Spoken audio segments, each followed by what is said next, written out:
gentlemen, the top left-hand corner of the map from Team FXO. He was just brought out now. He is Tyr. His opponent down in the bottom left just defeated Gumiho very easily, actually, with some nicely timed Dark Templar. I was actually so surprised that Gumiho, one, didn't read the build coming, and then also that he didn't see the DTs coming in. Because when the first one appeared in his base, he actually had 50 energy for the scan. I was looking at the minimap. Then he dropped a mule. He had a force of units in the middle of the map, and he was grabbing his own nugget and running up the top left corner to look for any pylons. So he was looking at that army, actually, by using that army to look for any pylons to prevent any from Stalker from blinking in. Because, again, he thought Stalkers were coming. And that's why he missed the first GT running into his main. Super, super well played out of Sage. You know, as a Zerg player, you count gas a lot. It was one of the things that you used to do all the time when Protosses would play on one base. If we go back to like 2010 and early 2010, 11, and early 2012, I guess, is really when that phased out and the Forge Fast Expand became the thing. But when Protosses were on one base, that was actually what you had to figure out what a Protoss was doing as a Zerg player. You would, you know, because the Stalker really, really long range, high damage, you'd mostly just poke up with Zerglings and see how many sentries they had. Oh, you have one sentry? That is pretty... oh, you're opening with 2 Stalkers? It made it very obvious that the Protoss was going for tech. And, you know, Gumiho kind of ran in there. He saw 2 Stalkers and just assumed Blink Stalker right away, but turned out to be TT, man. I'm sure there were more subtleties in there as well. Tim looking at that mini-map, pointing some out to us. Great stuff. And now we are here with the series tied up 3-3. Sage opened up with double gas first before Gateway. Yeah. Oh, wait, no, not before Gateway. So he went Gateway into double gas. And it's kind of funny. Yeah, he's throwing off Tyr a little bit because Tyr thinks, okay, you've gone double gas, which means there's a good chance you could go DT, which means I have to start thinking about what we're going to do. And this is all just a mind game play overall. Because most of the time in PvP, it's going to be more sentry based. Yeah, we see this a lot from Team Root players, actually. It's their thing. Almost all of them did it at one point. That you open up with 2 quick asses, you make 2 or 3 sentries, and then you can rush for Robo behind it. You can actually still go for things like Stargate and things of that nature, but basically making those sentries as quickly as possible is the biggest thing we see. Will the Zealot be canceled? It doesn't look like it, not with how he has it rallied. And there it is, and here's our sentry. Should see a second one behind that as well. Sage looping around the mineral line now.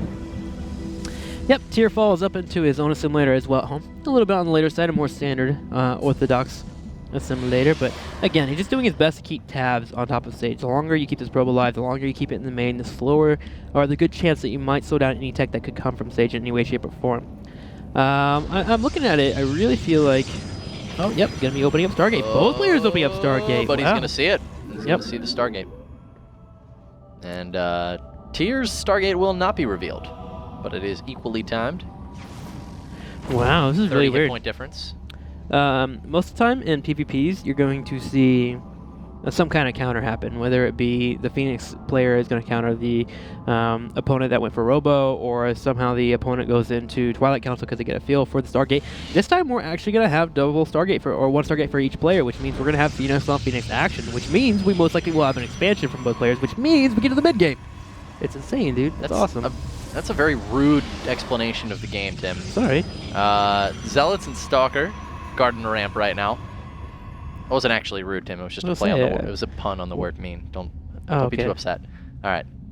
I was like, man, I didn't mean to hurt anyone's feelings by explaining the game. My apologies, guys. Well, yeah, so it means that Phoenix can't really do too much to each other. It's a lot of poking back and forth. You try to get your Stalkers involved. And you can't be too aggressive because your opponent will keep Stalkers at their natural. With Phoenix and Stalker on top of that, they'll be able to really trade effectively, and then they can counter the aggression. So both players just become naturally passive to prevent themselves from being sniped off, and that means they'll fall into expansions. But Sage going straight into a Robo here. That he is. Phoenix into Robo. We'll have to see if more gateways follow this up. I mean, this is enough to go for a big push, in all honesty. You make your Phoenix, and if Tyr goes for the expand behind this, he could just die. And it looks like he is. This is very dangerous for Tyr, actually. Yeah, because Sage will go straight into an Immortal, and that's how you counter the Stalkers trying to get on your Phoenix. You just blow them away. And then you push across the map. Immortal, yeah. And then you lift up their sentries and you push in with ground forces that they cannot stop. Well, Tyr coming straight in. We'll try to snipe a probe. Kills a probe. We'll get it. Nicely done there. Sentry getting some free tickles. On top of that, Phoenix will not be able to get off, and there goes the expansion right away for Tier. So he's going to drop the expansion anyways, even though he sees it. And you know what? Sage is actually going to go for it as well. Cancels the Robo at the absolute last second. So pretty cool there from Sage. And now he's got his information, of course. You know, he knows the Tier is open with a Stargate. Tier going to pull back from here. And, you know, this is an extremely, in all reality, guys, like, that's a super dangerous build, but against your opponent going Stargate as well, Tier having so many Phoenixes here, it makes it that if Sage lifts up all the units, he actually will lose his Phoenix, because the Phoenix can't actually fire while they do grav lifts. And after Sage lifts up the ground units and, you know, forces his way up the ramp, then Tier will lift up his Immortals and such. So the Robo gets canceled, the expansion goes down. Tier has yet to actually see that the Robo is canceled, but when he sees the expansion, that should be enough for him. Well, Sage will be falling up into a Forge here. And Tier is just doing a good job of constantly checking in on the Nexus. He wants to make sure it's not a cancel, no type of fake will be happening. And so that's why he kept popping in over and over and over again. And with him seeing Sage falling up into Sentries, that kind of alludes to, okay, no aggression's really going to be coming. Yeah. He's going really crazy on Sentries. If he was going to get aggressive, he would start building into Stalkers and getting more units that can do damage. So Tier is in a really good position in terms of just knowing what the opponent's going for. And at this point, just trying to prevent as much scouting information as possible, while Sage at the same time is going to sit back and defend. You see him going into photon cannons, keeping his Phoenix around at home, and going into that Forge, which means he can start ground weapons. Tier is looking in a really, really good spot right now, though. This is actually very similar to the game that we saw at the Blizzard World Championships with Grubby versus MC. It was on Metropolis, and both of these guys, you know, you kind of they got trapped into Phoenix, where if you went for any ground forces, this is why we saw the Robo cancel out of Sage. If your opponent has more Phoenix, they basically get complete air control, and once they have complete air control, they just lift your units off the ground after they kill your Phoenix and kill all your ground units. So ground units become irrelevant. Besides Zealots, once your limiting factor becomes actually gas and you can't make more Phoenix, you'll start making Zealots. So we'll start seeing Zealots eventually out of Tier. You can see he's actually going to start making some gateways to prep for that. But for now, he's going to keep making tons and tons of Phoenix. He's got Protoss air weapons, and he's gone for double Stargate. So he's going to have the commanding air control. Now, Sage is going to a Fleet Beacon, which is actually pretty interesting, because if he gets the Anion Pulse Crystals, even though he has less Phoenix and they're weaker with less upgrades, if he has longer range, he can actually just kite Tier's Phoenix as if they were Mutalisks. And there comes to a point where you can start moving into Colossus tech as well. You get Colossus and you have the Phoenix with the range. That means you have no anti-air to really deal with your Colossus, which means you kill off ground units pretty heavily, and you can essentially just protect your Colossus with your Phoenix, and they'll just rain down some cream. Lots of expansions as well. Tons and tons of next eye build by these players. That's actually, I believe, if I'm not mistaken, that Grubby did win that match versus MC, and his expansion was just significantly larger. And so I'm pretty sure that I am right here. There's Grubby versus MC. I could be wrong on the players. It was a good long time ago. But here's Tier getting the expansion super fast, and I really just feel like Tier has the standard, you know, what most players do in this situation. I really like his response here, but this is kind of cool out of Sage. He's going for Anion Pulse Crystals. Pretty unique. Game is really cool overall. I like how it's starting to really... He can't actually defend against this, though. Tier realizes he has way more Phoenix. Guardian Shield. This is a dangerous time for Sage, because his Anion Pulse Crystals are still 30 seconds away. And he can't fight this until he has Anion Pulse Crystals at all. Well, let's just sit down, be a little bit on the passive side here until, again, as you mentioned, those upgrades do finish up. Notice the gases right away. Yep, he's going to be grabbing that third base at the same time. Well, man. This game is going to be a little bit of a long one. Both players won't be attacking into each other for a while. Sage will have the availability to harass now, and he knows it actually as he starts moving out. Yeah. And he's going to start popping in. This is going to be really... I'm so curious to see how the Anion Pulse Crystals works out for Sage. Gets pretty damage here. He's kiting decently well. Oh, he's stuck against the wall. That's too much. Yeah. Now Tier, I think Tier might have... Well, no, he's got a full...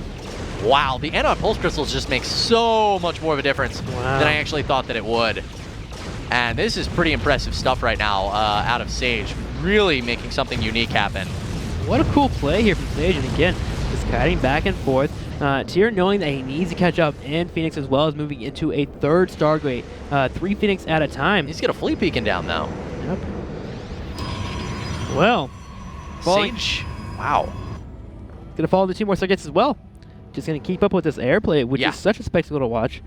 The micro for Sage really working out well there. Is Tier going to move into his own Fleet Beacon as well? He needs to. I mean, if he wants to trade effectively, or he needs to slam his opponent against the wall and then just get on top of him and do the aggressive damage that you need to, because he doesn't have the range available. That's what it is. All of Sage's Phoenix are able to fire, whereas only the front line of Tears are. This is what we keep seeing. Every single one of his is firing off shots, whereas Tears kind of keep poking in. And after that engagement, I feel like Sage is now, it's kind of like getting ahead of Muta versus Muta. Sage may just win this game because the only thing in Tears' favor right now is actually his base. He does not have a third, but Sage is incredibly far ahead at this point. Sage really seems to appreciate his Phoenix play. He plays him against Zerg as well, and you can just tell that he has practice with it. Going to start up with a really aggressive play here. A couple of pylons now popping up, moving into a few more gateways, and again, 3 Phoenix at a time. He can just use that range to his advantage here. Only a couple of Stalkers available. Zell to be running straight on in. Probes are pulled off the line. This might just be game here, as Sage is just out-microing his opponent with that added range. Beautiful stuff out of Sage, and knowing to go for the Anion Pulse Crystals here, because he actually even messed up his micro, Tim, as you were pointing out, slamming up against the wall. There it is, the GG out of tier, guys. Sage takes that game. Wow, very well done there, and Root taking the lead once again in the series, now up 4-3. Who comes out next, man? I would assume Leenock would be the choice. I mean, we still have to pull up the replay to actually check. We'll find out here in a second. It's getting to the point where FXO, they can't lose another game. Yeah, at this point. If they do lose one more, then suddenly Root takes it, and they are in the Premier Division for our next season. I really feel like Leenock is the best play for next round. I would really love to hear what pro players thought about that game, though. It was cool. Because that was just so damn cool out of Sage that he rushed for that Anion Pulse Crystals and that it worked. I did not expect that. I didn't know if it would make enough of a difference, and it definitely did. So really, really cool stuff there out of Sage. Now he's going to have to face off, you are right, Tim, against Leenock. So, guys, the map is going to be Abyssal City. We'll see you there. We're going to have a quick 2-minute commercial break. Don't go anywhere. And in the meantime, jump on over to IGN.com/IPL6 promo. Get your free tickets courtesy of Alienware. We'll see you guys after a quick break.